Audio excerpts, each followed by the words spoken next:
Amigos e amigas, João Ricardo na cirurgia geral, falando de enxertos de pele. Ué, mas isso não é cirurgia plástica? Não, calma. Cirurgiões plásticos fazem muito, mas é um artifício muito importante para várias áreas da medicina cirúrgica. São conceitos bastante bem estabelecidos que nos ajudam numa gama enorme de situações de feridas cutâneas para que a gente possa restabelecer a integridade de um paciente. A gente sabe que a pele é o nosso maior órgão e que ela tem importâncias muito grandes. Eu não posso ficar sem a pele. Proteção contra agentes infecciosos, restabelecimento da nossa normotermia, entre outras situações aí, sem contar a função de revestimento propriamente dito e impermeabilização do nosso organismo. Além de conferir características inerentes a qualquer indivíduo. E os enxertos são muito bem-vindos e utilizados para que a gente possa, em situações onde eu não possa confrontar bordos de ferimentos, a gente tem aí alguma solução. E como que é essa solução? Na verdade, o enxerto é a transferência de um segmento de derme e epiderme de determinada região doadora para outra receptora. Mas que história é essa de derme e epiderme? E às vezes até hipoderme também. Porque eu tenho enxertos de espessura parcial e enxertos de espessura total também.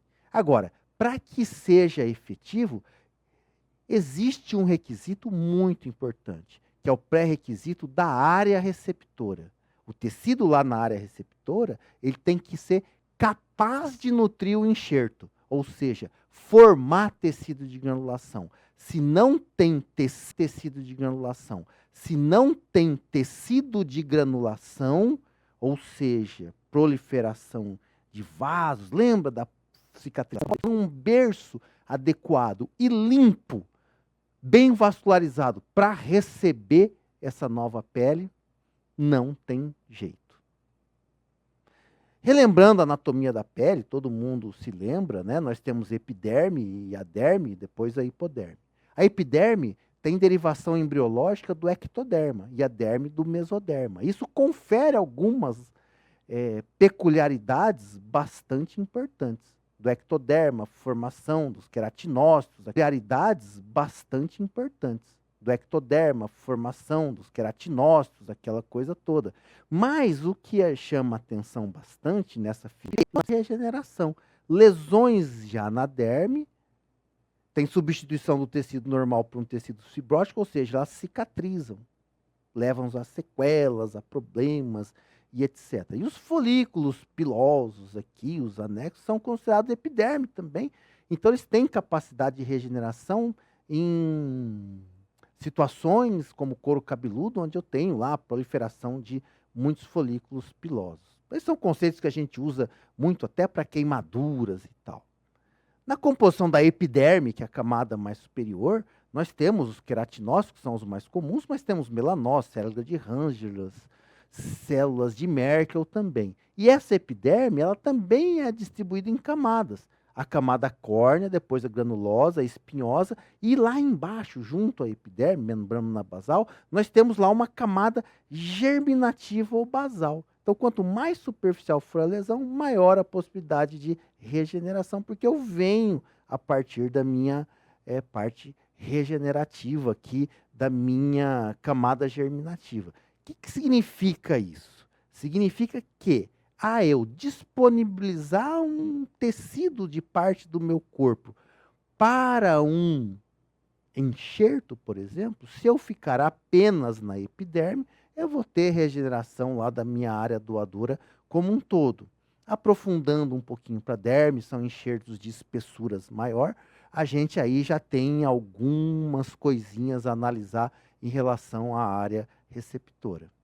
E já a derme, nós temos duas camadas conhecidas, é a segunda camada, a camada papilar, que é de fibras colágenas finas, fibras elásticas, fibroblastos e substância fundamental.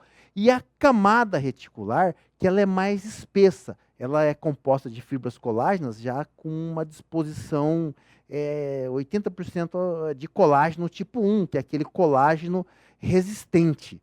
Agora, o colágeno tipo 2, ele está mais na região da membrana basal, mais superiormente, para ancorar a epiderme. Então, na derme, nós temos uma camada papilar mais tênue e uma camada mais resistente, que é a camada reticular. Isso também tem importância na hora da gente mapear a espessura desses enxertos. Os anexos cutâneos, né, eles fazem parte da epiderme, muitas vezes, conforme a superficialidade ou a profundidade do retalho, nós vamos estar, do enxerto,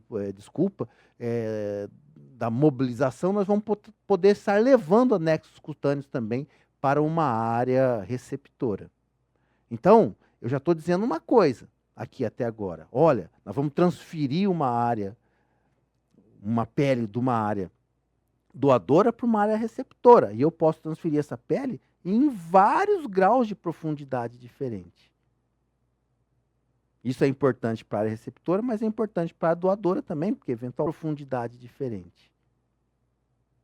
Isso é importante para a área receptora, mas é importante para a doadora também, porque eventualmente até anexos cutâneos, traumas, esses são muito importantes, também feridas crônicas.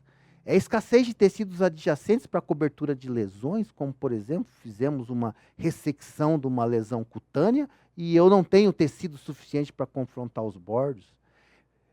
Eventualmente, eu tive que fazer um retalho, que é um outro conceito, tem que manter um pedículo vascular para um retalho, e a área doadora eu não consigo confrontar os bordos, eu posso aproximar com um enxerto.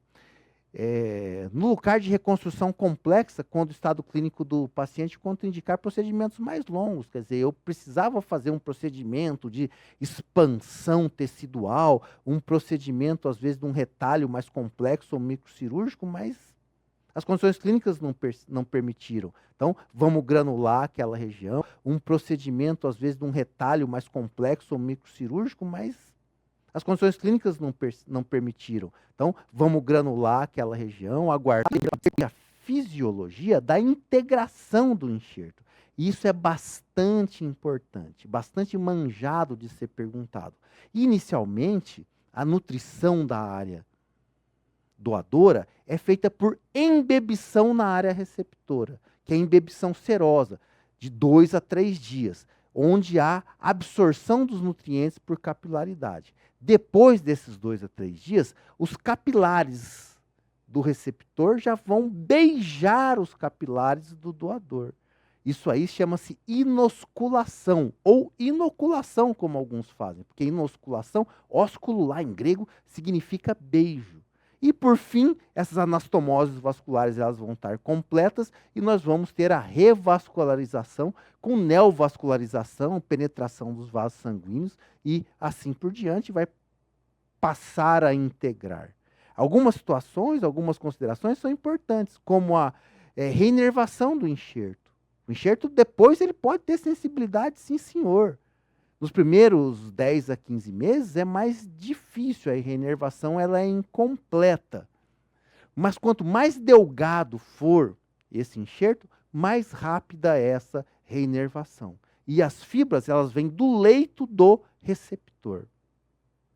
A regeneração dos anexos dérmicos, lembra que eu falei daquela história lá da profundidade? Também é uma realidade.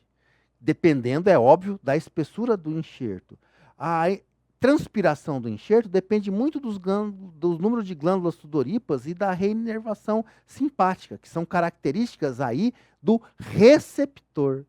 Então, a reinervação depende do receptor e também a transpiração do enxerto também depende dessa característica do receptor, porque depende também da inervação simpática. As glândulas sebáceas, aí sim, a dependência maior do doador.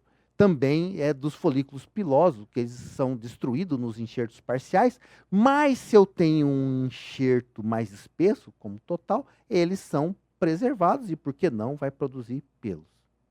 A pigmentação nos enxertos de espessura total ela é mais previsível, no enxertos de espessura parcial, eles tendem já à hiperpigmentação.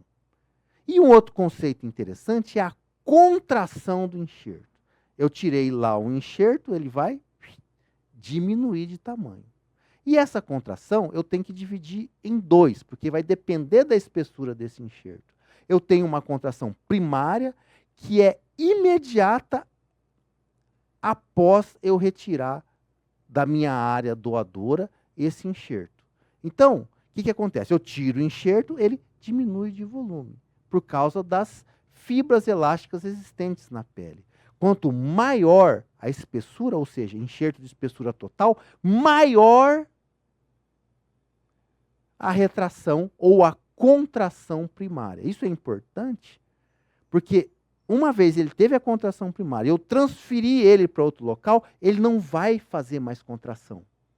Agora, a contração secundária, coloquei meu enxerto lá na área doadora bonitinho, ele contraiu depois. Ele é mais comum em enxertos de pele parcial. Isso pode levar que meu enxerto eventualmente estava lá muito bem bonitinho, e depois ele ficou mais tímido ali, às vezes precisando de outras implantes cutâneos ou causando uma certa retração, alguma coisa assim. E a classificação vai ser feita de acordo com a procedência desse enxerto. Porque esse enxerto pode ser obtido da mesma pessoa, pode ser obtido do irmão gêmeo dele, pode ser obtido de um banco de peles, por exemplo, de um cadáver, ou de uma outra espécie animal. Então, qual seria essa classificação? O enxerto autógeno, a área doadora e receptora, vem do mesmo indivíduo. É o mais comum, só que tem algumas limitações, porque às vezes eu não tenho uma área muito grande. Eu tenho uma área muito grande de tecido de granulação, eu não tenho uma outra área. Geralmente dorso, nádegas, coxa é bastante utilizado. Isogênico ou singênico entre indivíduos geneticamente idênticos, como irmãos gêmeos. Tranquilo. Homólogo, entre diferentes membros da mesma espécie e linhagem. Ser humano para ser humano. Halógeno, diferentes membros de uma mesma espécie, porém de linhagem diferentes. E já heterogêneo ou xenogênico entre diferentes membros de espécies diferentes, como, por exemplo, pele de rã, muito utilizado hoje em dia, experimentalmente, lá no Mato Grosso do Sul, tem um núcleo de pesquisa desenvolvendo pele de tilápia em queimados, com resultados bastante interessantes. E a classificação de acordo com a espessura, é aquela coisa, a espessura que nós vamos levar para aquela área receptora. Nós temos pele parcial, o fino, epiderme e 1/3 da derme, vai pegar aquelas camadas reticulares de colágeno mais tênue. Médio, epiderme e 2/3 da derme. Espesso, epiderme, 3/4 da derme. Então, a pele parcial sempre vai ter alguma coisinha da nossa epiderme. E a pele total, todas as camadas da derme. Esse faz uma retração primária mais importante, mas, em compensação, não faz retração secundária. Esse aqui depende muito mais de um leito de vascularização do que esses aqui de espessura menor. Esse aqui leva os anexos cutâneos, inclusive os folículos pilosos. Aqui já está mais comprometido. Então, existem indicações tanto para um quanto para outros. Pele total, espessura total. Quando que eu faço essa indicação? Lá na proteção do queimado e tal, normalmente é tudo pele parcial. Pele total, eu tenho indicações em face, nas pálpebras, por causa da função, nas mãos, semelhança da pele normal, tem uma contração secundária mínima, então você tem um tecido de granulação exuberante, porque na enxerto de pele total você necessita disso, obteve um retalho de espessura total e recobriu a mão com o resultado final. As áreas doadoras têm que ser mais escondidas, região inguinal, por exemplo, e nos pacientes pediátricos existe potencial de crescimento também. Ele cresce junto também. Isso é bastante interessante. Pele parcial, que a gente usa em queimaduras, úlceras de pressão, traumas em geral, áreas cruentas, são os mais utilizados. Coxa, tronco, abdômen, glúteo. E geralmente a gente retira para uma chamada faca de Blair ou dermátomo. A regeneração da área doadora, como a espessura é mais tênue, A migração de células da epiderme originária de folículos pilosos e as estruturas anexiais da derme. Então, a regeneração do tecido doador depende também da espessura. Quanto mais profundo, maior a possibilidade de fazer uma cicatriz, uma retração cicatricial, da mesma forma que um queimado qualquer.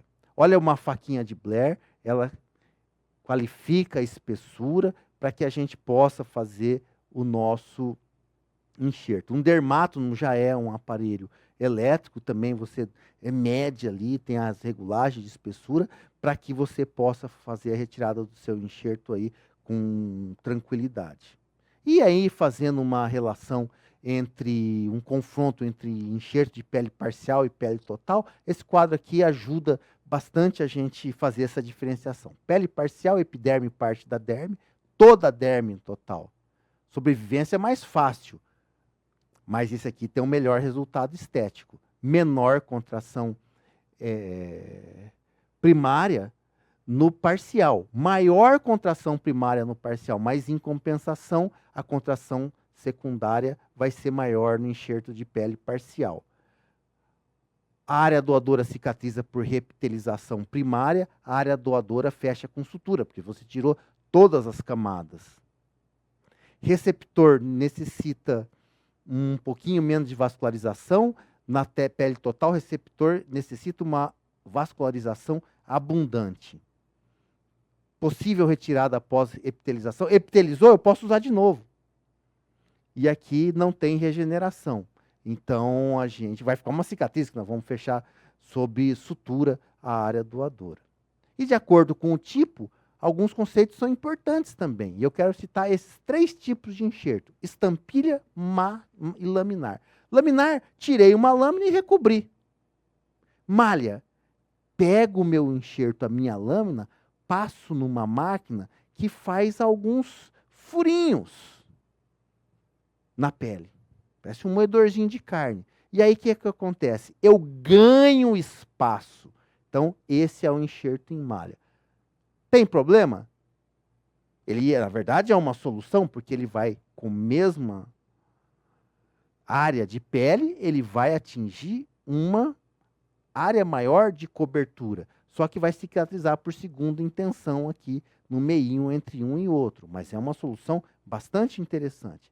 Já o enxerto em lâmina, você faz as lâminas e você vai enxertar. Então essas são as características dele. E o enxerto em estampilha são enxerto em selo de pele parcial, numa área grande, e você vai colocando pequenos fragmentos para que eles se unam por segunda intenção uns e outros. Se a gente for fazer um paralelo aqui entre malha versus lâmina, o malha vai cobrir uma área maior. Tem melhor adaptação a leitos irregulares, perdão.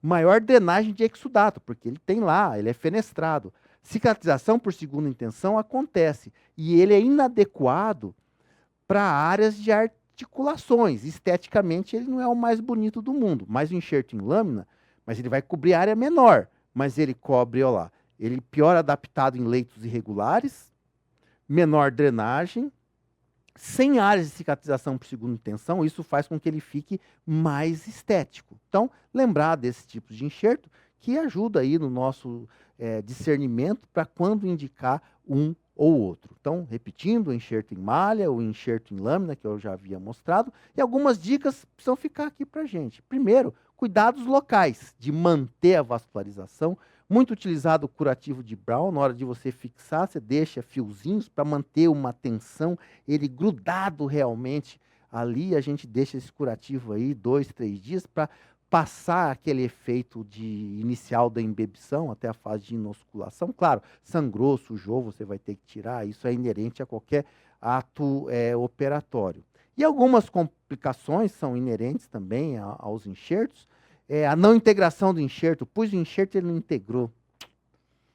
Geralmente não estava bem vascularizado, enfim, infeccionou algumas coisas. As cicatrizes cleoidianas hipertróficas, porque pode acontecer também nesse mecanismo de integração, as discromias, as retrações, lembra daquela história da retração secundária do enxerto, que acontece muito mais no enxerto de pele parcial, isso pode levar a um comprometimento. E os curativos biológicos, eles também são tipos de enxerto muito utilizados hoje em dia. Os halo-enxertos de cadáver e os xeno-enxertos, porco, rã, principalmente em áreas queimadas. E como eu citei, a pele de tilápia aí parece que vem aí com uma grande, é fácil obtenção, vem aí com uma grande ênfase, com um resultado legal, porque eles têm bastante colágeno tipo 1. E substitutos da pele, que são bilaminados sintéticos, análogos dérmicos, derivados da cultura de tecido, tudo isso são elementos que vêm sendo estudados, implantados, cultura de tecido, células-tronco. Daqui a pouco é uma realidade tudo isso, e a gente tem solução para muito mais situações que a gente eventualmente não teria que lançar mão de outros artifícios. Área bonita da medicina, a reconstrução, essas soluções, lembrar aí dos nossos enxertos, que são as transposições de tecidos de uma área para outra, que a gente tem aí alguns macetinhos, algumas dicas para a gente lembrar, para a gente se posicionar muito bem nisso que é bastante legal. Grande abraço para vocês.